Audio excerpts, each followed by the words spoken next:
জাতীয় পরিচয়পত্র সংশোধনের ক্রাশ প্রোগ্রামের আওতায় ৬ মাসে চট্টগ্রাম জেলা নির্বাচন কার্যালয় ৪৫,৬৯৭টি আবেদন নিষ্পত্তি করেছে।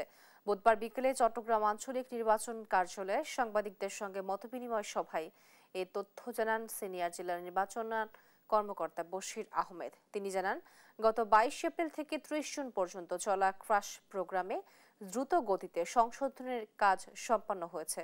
চলতি বছর জানুয়ারি থেকে জুন পর্যন্ত প্রতিদিন গড়ে ৬০ থেকে ৭০টি নতুন আবেদন জমা পড়ছে। সভায় আঞ্চলিক নির্বাচন কর্মকর্তা মাহমুদ বেলায়েত হোসেন চৌধুরী সহ অন্যান্য কর্মকর্তারা উপস্থিত ছিলেন।